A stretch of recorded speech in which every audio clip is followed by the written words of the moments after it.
Hey, let's make some köttbullar, which is just Swedish meatballs, and a few accoutrements, which we're gonna get started.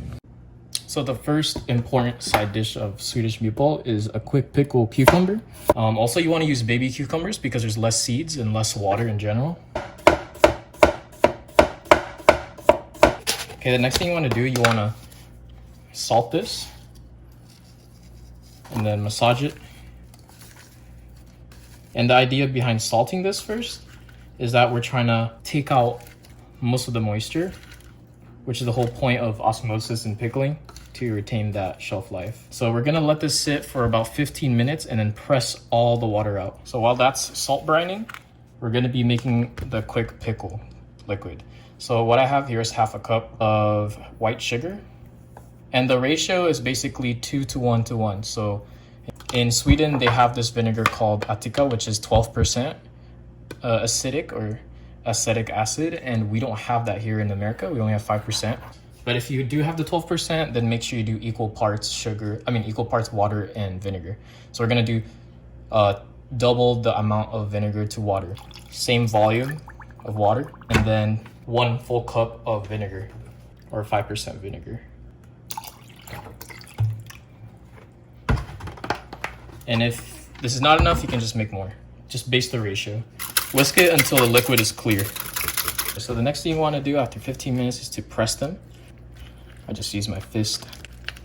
Get all of the water out. I would only eat this pickle within a week, just because I really like the green color of the hue, but there's no problem with eating it within half a year because it is basically a pickle. It starts to lose color after a few days, so keep that in mind. See how much water came out because of the salt? Now you have your packed cucumbers. Now all you can do is just pour in your 2 to 1 to 1 lag until they're completely submerged. They're not going to be completely submerged, so what I usually do, use a paper towel. So then the paper towel absorbs the pickling liquid and it'll touch the surface of the cucumbers. Put it in your fridge. Our next side are lingonberries. So there's a common misconception about lingonberries. In IKEA, they are sold as the jam, also known as lingonsylt, which is basically just a jam form of lingonberry. Personally, I like my lingonberries whole, just because it has more texture, and that's how they usually do it in Sweden. So this version, which I got a bunch of wild lingonberries from Northwest Farms, I'll put the link down below.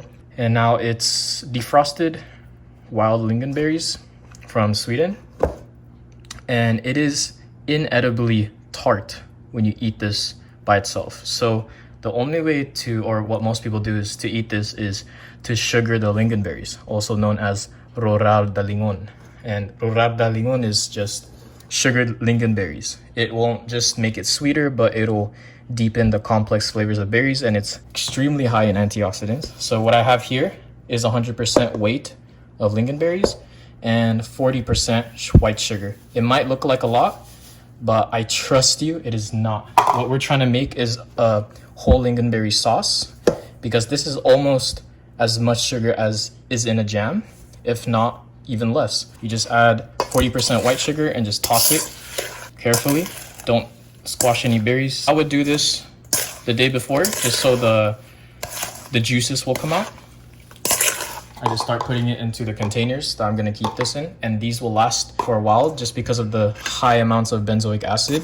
A lot of people put lingonberry jam or lingonberry stuff into sweet things, and I do not recommend that, just because this is more of a sauce for savory stuff, such as wild game. So for our meatballs, we have equal parts ground pork, ground beef. Next one is breadcrumbs that has been soaked in heavy cream, and I also added a little gelatin just to make sure that it's still moist in the end. Yeah, make sure you soak the breadcrumbs in the heavy cream for at least an hour so it becomes solid, so then you can put it into the mixture. And the next ingredient are sauteed onions, basically caramelized in butter and oil. You have to make sure this is cooled before you add it in, because you're gonna add 1 egg. And the next ingredient is allspice. So allspice is very common in Sweden. And the next seasoning will be white pepper. Again, also very common. And the last ingredient is kosher salt. Be generous. Freshly grated nutmeg is very common in Swedish meatballs. Make sure there's a good amount. If you're using already grated nutmeg, then use double the amount I'm using. I think I'm using around half a teaspoon. If you don't have a stand mixer, I would use a wooden spoon so it doesn't stick. Start out low. The paddle attachment.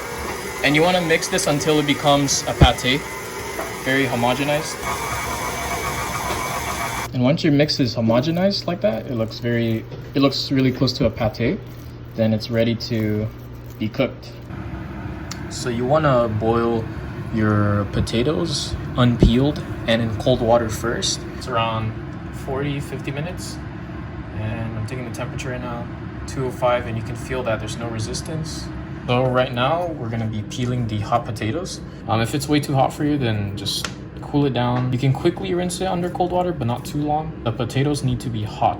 These are Yukon Gold potatoes. They produce medium starch and medium waxy potatoes, so it can hold a lot of fat and not be way too fluffy or gluey, gummy. So it's perfect for potato purees. So what I'm gonna do, I'm gonna season the potato with kosher salt first. And grind a few white pepper. So over medium, low heat or medium. Warm this up. As soon as you see that steam, just take it off the heat. And now you can add butter. Make sure to add a lot of butter. That is the secret to good mashed potato or potato puree in general. Unsalted butter. Just fold it into itself. Now, if you want to make this ahead of time, like way ahead of time, like a day ahead, then just put potato and the seasonings, and that's it. And then the day of, you add in hot milk and let it heat up through the hot milk. Make sure the butter is either cold or softened, because if it's melted, then again, you need another emulsifier to help it out. All right, time to add the milk. I prefer for you to heat up the milk first so nothing goes cold, but I don't really want to do that right now, so I'm just gonna add the milk. Whole milk is preferred as well. Start a little bit and just adjust to your texture.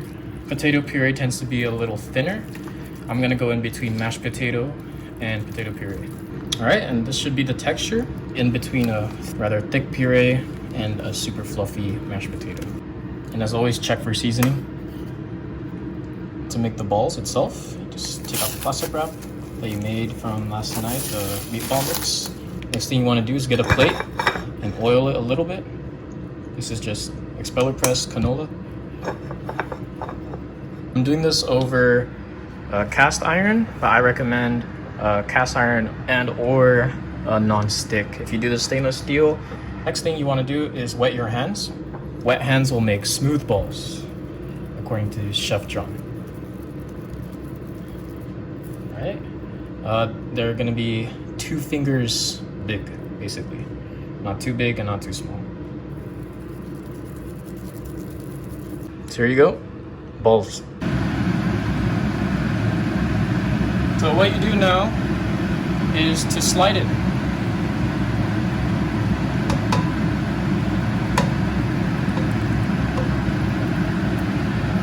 The pan's not extremely hot, but it's warm.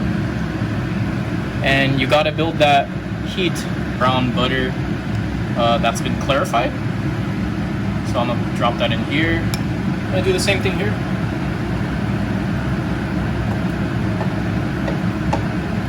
Swedish meatballs have one side. You're gonna be sitting this side for quite a bit until it fully browns on medium heat.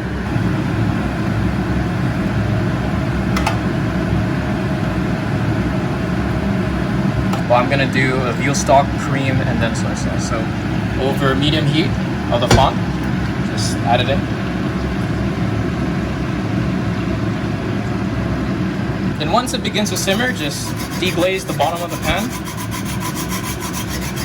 Deglaze as in scrape the bottom of the pan. Scrape all that fond out to leave the pan pretty clean.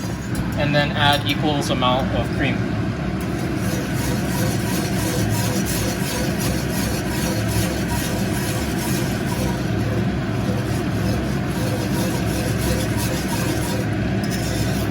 Make sure you buy good quality heavy cream. You don't want to eat any of those fillered heavy cream because this is what your sauce is mostly made out of. And then the next important, very important and traditional ingredient is a dash of soy sauce.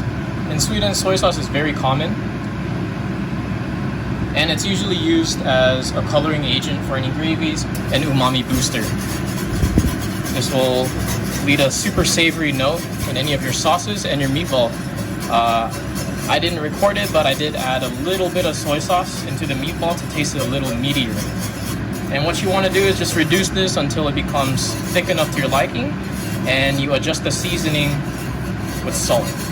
Your cream sauce is thick enough when you can do like this with it. If it's stuck like that, it is thick enough, it's good enough. That's it. So the first thing you do is some warmed up, reheated potato puree, mashed potato. Just a little more. You get some of your meatballs.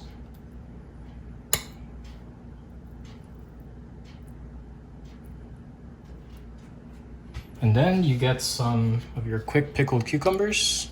You see I made this a little bit way ahead of time, so they're losing color already. Drain out the juice with the fork. Just plate. And then the most important one, I mean they're all important, but the rurar de lingon. Sugared lingonberries. And finally are your garnishes. For the sauce, the cream sauce. You just plate it.